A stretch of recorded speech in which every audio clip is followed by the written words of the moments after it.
Welcome to Module 6, Gender and Social Inclusion in GCF Projects.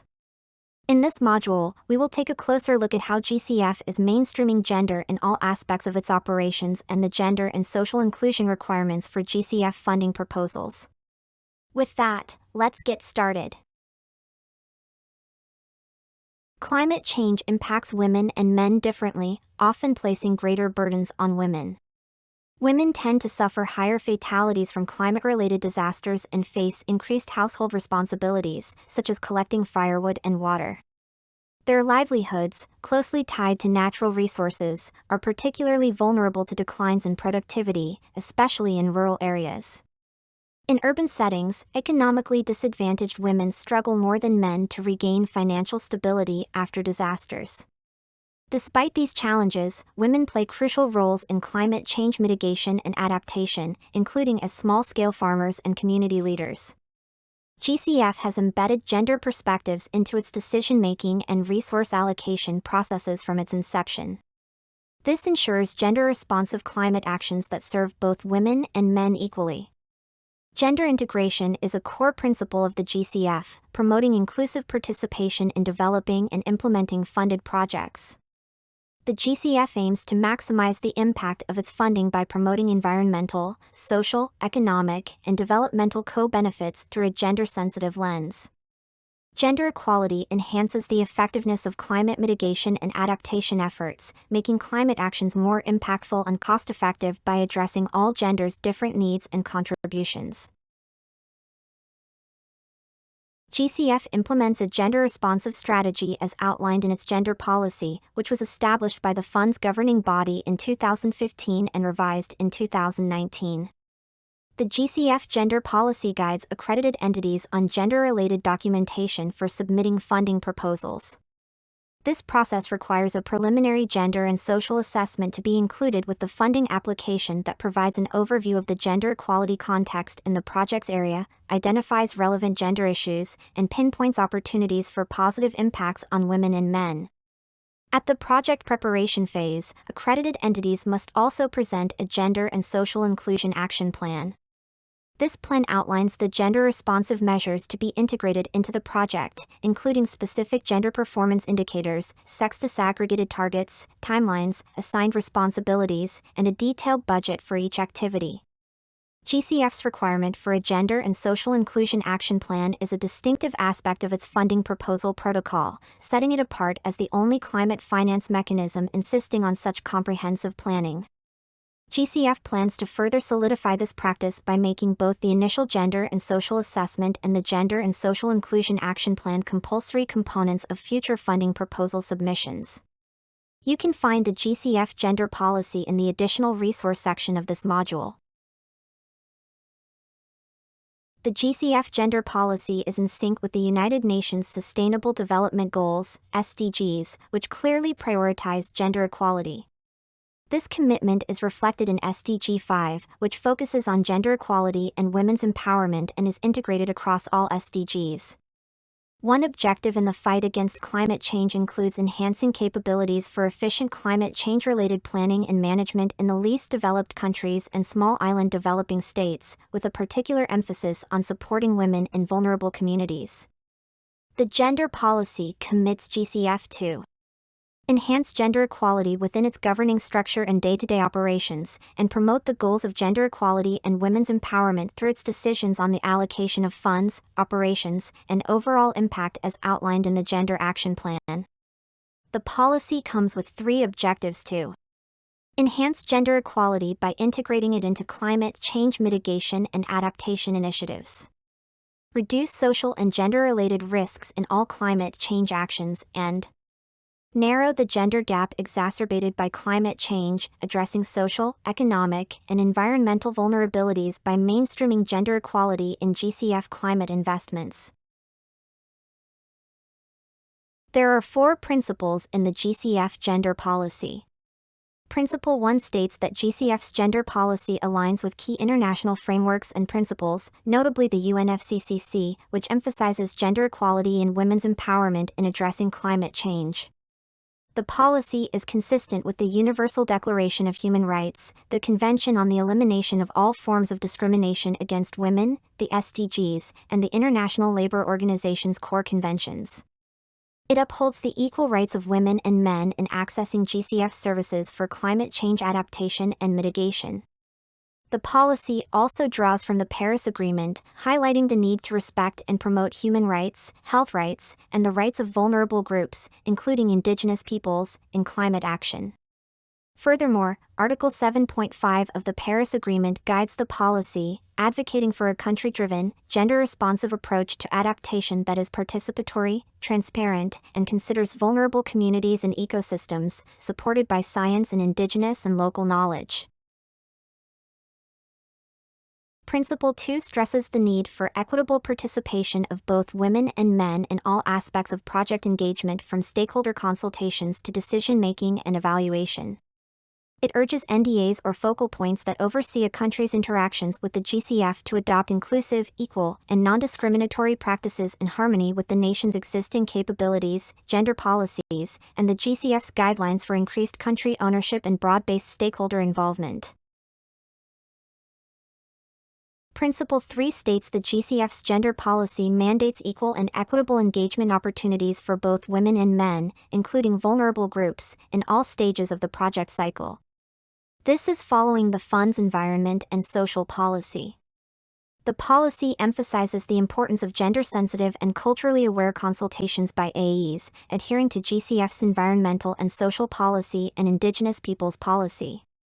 It also aligns with best practices for country coordination and multi-stakeholder engagement, country ownership guidelines, and the principle of free, prior, and informed consent, especially in projects involving Indigenous peoples. Furthermore, the policy supports disclosing relevant information in line with GCF's information disclosure policy. Principle 4 states that GCF recognizes the importance of transparency, non-discriminatory access, and accountability in its operations. Through its information disclosure policy, GCF provides accurate, gender-related, and timely information to its stakeholders and the public about its policy guidelines, standards, procedures, and project operations. To mainstream gender equality and social inclusion in the GCF project proposal, UN Women and GCF published the Manual on Mainstreaming Gender in Green Climate Fund Projects in 2017. The manual is intended for climate change project proponents from governments, international and national direct access entities, and civil society organizations. It reviews the GCF gender policy and related programming provisions, including readiness support. It covers a number of gender mainstreaming tools and methodological approaches, which can be employed in designing projects, including gender analysis, gender assessment and action plans, and gender-responsive results or logical frameworks. These methodologies and tools apply to various climate change mitigation and adaptation initiatives. The manual focuses on the minimum set of tools needed to meet the core requirements of the GCF project cycle. It details mainstreaming gender and readiness support, GCF project cycle, gender analysis, gender assessment, and gender-responsible results framework. You can find the manual in the additional resource section of Module 4. To help developing countries effectively access and deploy resources from the GCF, the fund provides early support for readiness and preparatory activities through a dedicated readiness and preparatory support program. It supports NDAs or GCF focal points, nominated by countries, to engage with the fund in the following 4 areas. First is the establishment and strengthening of national designated authorities or focal points. Second is the development of strategic frameworks for national engagement with the fund, including the preparation of country programs. Third is the selection of implementing entities or intermediaries and support for accreditation and lastly, the Readiness Program provides a good opportunity to ensure that the gender dimensions of GCF programs are fully acknowledged and realized in the preparation of initial pipelines of program and project proposals. It is important that through readiness support, developing countries better understand and describe gender-specific risks and opportunities and the potential to maximize the gender-sensitive development impact of GCF programming. Here are some gender-responsive approaches you can take in the different readiness activity areas. Establishment and strengthening of NDAs, developing strategic frameworks. Selection of implementing entities and pipeline project development. Under the GCF Gender Policy and Action Plan, essential gender mainstreaming elements in GCF project design include 1. Country ownership in terms of alignment with national policies and priorities. 2. A mandatory initial socioeconomic and gender assessment to proactively build in a gender-sensitive approach to project planning design and implementation arrangements. 3. Gender equitable stakeholder consultations based on the gender parameters in the policy. 4. Determination of how the project or program can respond to the needs of women and men given the specific climate change issue.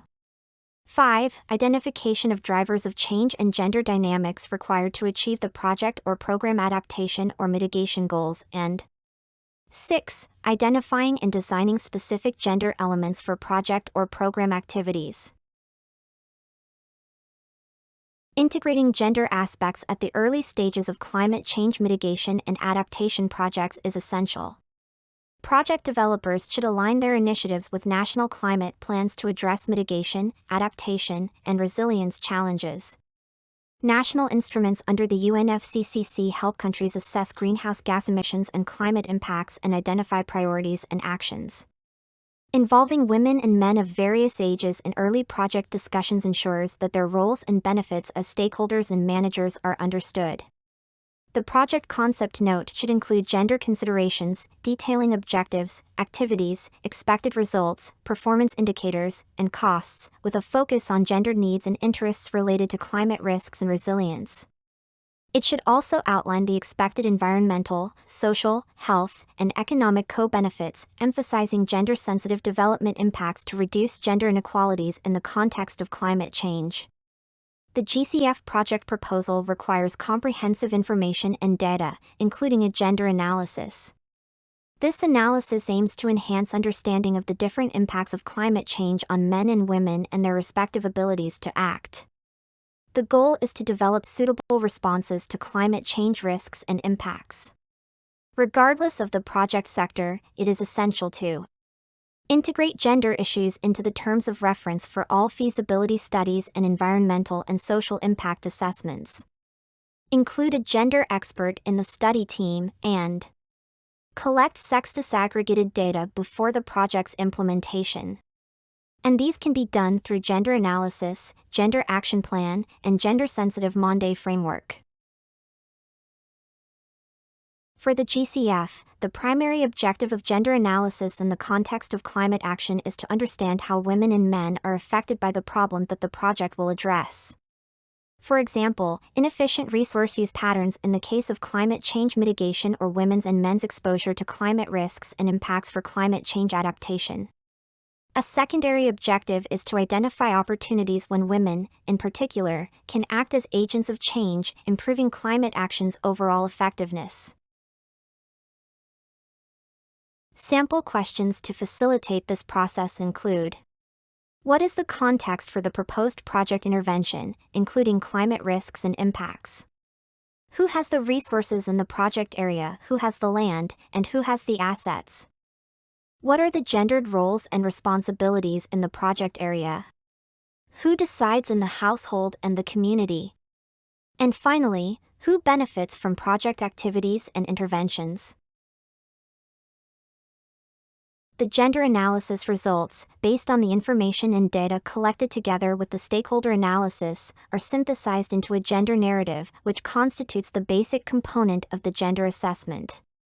The gender analysis and the narrative that it yields typically uncover and describe the issues, gaps, and problems that will be addressed by project interventions. Sometimes, a deeper analysis is required to identify the central problem and gender-responsive solutions. A problem tree analysis helps clearly define the central problem and its causes and effects. A problem tree analysis defines the causal chain in which the central problem is embedded. It helps to find solutions by visually mapping the causes and effects of a problem and the links among them. The central problem does not need to be women-centered or gender-focused. Still, the gender analysis conducted thus far will inevitably lead to identifying gender-specific causes, effects, and impacts. There are specific areas where gender assessment needs to be incorporated into a GCF funding proposal. Under Section E.2, Paradigm Shift Potential, A needs to include a subsection on the potential role women can play in the project as agents of change, and Section E.4, Needs of the recipient, A needs to include information about identified vulnerabilities, and F.3, Environment, Social Assessment, including gender considerations, A needs to present the key findings of the gender analysis. Regardless of the methods used, the gender assessment must lead to specific activities designed to address the identified gender risks and opportunities. These should also aim to optimize climate and development co-benefits. Such activities are detailed in a Gender Action Plan, shaped by the GCF Performance Measurement Framework, resulting in gender-responsive outcomes or logical frameworks.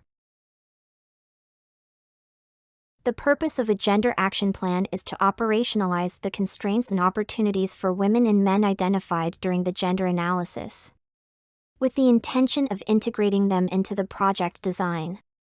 The plan should include 1. Gender-responsive actions that address and strengthen the voice and agency of vulnerable women and men in climate action. 2. Gender performance indicators and sex-disaggregated targets that can be incorporated into a results framework, and 3. Presentation of gender-responsive development impacts. It needs to be integrated into Section C3, Project or Program Description, and Section E.3.1, Environmental, Social and Economic Co-benefits, including gender-sensitive development impact. A results-based or logical framework is crucial for guiding project implementation and Monday. It defines a project's indicators at various levels: goal, outcome, and output, and sets baselines, targets, and verification methods. These indicators are designed to capture impacts on both women and men. A gender-responsive results-based framework specifically measures shifts in gender equality and women's empowerment over time. This can include quantitative indicators based on sex-disaggregated data, allowing for separate measurements for men and women. It also encompasses qualitative indicators, such as changes in women's political empowerment or shifts in social and cultural norms towards greater gender equality. These measurements might also address changes in gender relations, like household decision-making dynamics, the effects of policies or programs on different genders, or shifts in the status or situation of men and women, including poverty levels, participation rates, or involvement in unpaid care and domestic work. The GCF's performance measurement framework covers 3 levels of results. Fund-level impacts. The GCF has identified 8 impact areas that will deliver major mitigation and adaptation benefits and contribute to achieving the GCF paradigm shift objectives. Program or project outcomes. This standard subset of outcomes and related indicators is used during project design. Program or project outputs. There are no standard indicators to measure project achievements at the output level due to the extreme diversity in GCF-supported climate actions. Here are some examples of gender-related development impacts and indicators from existing GCF projects and other climate finance initiatives. Gender-sensitive targets and indicators at the output level should be included in Section H1 of the GCF funding proposal. Gender analysis can be integrated into project design and formulation without the projects being explicitly gender-focused or women-centered. The goal of any project is to guarantee equal access for women and men to project resources and services, equal participation in project activities, decision-making, and management, and equal benefits from training, capacity building, and technical assistance. This necessitates a specific focus on gender during project implementation and monitoring and evaluation, applying gender-responsive approaches, and collecting gender-sensitive data. Reporting on gender outcomes should inform future project identification and development and ideally influence national climate change plans and strategies to become more gender responsive. Gender analysis and assessment should be utilized in the results framework to establish a project baseline for measuring progress. It is vital to allocate adequate personnel and funding resources for activities focused on gender equality and women's empowerment. Evaluate the potential impact of proposed activities on women and men based on the gender assessment and action plan.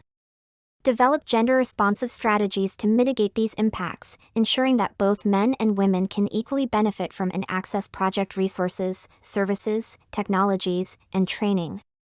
Strategies could include engaging with local women's groups and networks, ensuring equitable representation in project committees and management, balancing workloads, addressing women's disproportionate share of unpaid care and domestic work, providing targeted training, scheduling trainings considerately, recognizing social or legal barriers, and addressing mobility and security issues for women. It's also important to ensure that project partners are trained in gender and gender-sensitive approaches. Gender expertise should be included in project and partner implementation teams. Engage with women's civil society organizations and gender advocates as project counterparts and advisors, and build capacity within the project team and among stakeholders for gender-responsive implementation and the ongoing integration of gender perspectives. To ensure gender-responsive project indicators, they should track gender-related changes across all outcome areas, not just those specifically targeting gender equality or women's empowerment. If applicable, utilize nationally relevant gender-specific indicators and those from existing national Monday systems, aligning with Sustainable Development Goal targets and indicators where possible. Combine qualitative and quantitative data collection methods to triangulate results and capture nuanced changes. Narrative reporting is also important for documenting qualitative lessons and best practices, as these insights can be crucial for effecting change. Employ gender-sensitive data collection techniques, like conducting separate focus groups for women and men, and adapt interview strategies for project participants based on the context. The evaluation team should be gender-sensitive and balanced, possess strong gender expertise, and comprise both male and female evaluators. Integrate gender as a central theme in each evaluation topic, mainstreaming gender-related questions into Monday plans and other documentation. Share key gender-related evaluation reports and resources that can aid the Monday process. Build capacity and provide technical assistance for gender-sensitive Monday to partners, including enhancing the abilities of national statistical entities in generating sex-disaggregated and gender-specific data. Utilize participatory methods involving both women and men to foster ownership and sustainability. Where feasible, leverage civil society expertise to support these efforts. Based on gender-responsive approaches and gender-sensitive data collection that should be built into project design, implementation, and Monday, reporting on gender outcomes should be a component of all project reporting processes. Include mechanisms to monitor and report on gender impacts in project design. Document and disseminate gender-relevant best practices and lessons learned throughout the project cycle, and ensure that progress reports, implementation status reports, aid memos, management information systems, and completion reports present gender equality results and lessons learned. Reporting on gender outcomes should be robust enough to inform future project identification and development to deepen and increase co-benefits between gender equality and climate action. An optimal result would be the growing capacity to influence national climate change plans and strategies so that they become more gender responsive. We have provided a checklist to ensure gender is mainstreamed into the GCF project cycle. Starting from the project identification and preparation stage, we have to flag gender issues the project might need to address, conduct gender assessments, recruit gender specialists, develop project components that contribute to promoting greater gender equality and to addressing women's and men's needs. Here are some guide questions to help you to ensure that gender is mainstreamed in the project identification and preparation stage. Moving on to the project implementation stage, we need to hire gender experts and assign responsibility for gender-specific actions. Undertake gender training, technical assistance, or studies for counterparts in other agencies involved in execution. Involve government departments and institutes representing women's interests and partner with NGOs and community-based groups working on gender equality issues. Mobilize communities, men, women, girls, and boys, to participate in gender-based programming and follow-up activities. Provide infrastructure and amenities that help to address gender concerns and the priority needs of women, men, girls, and boys.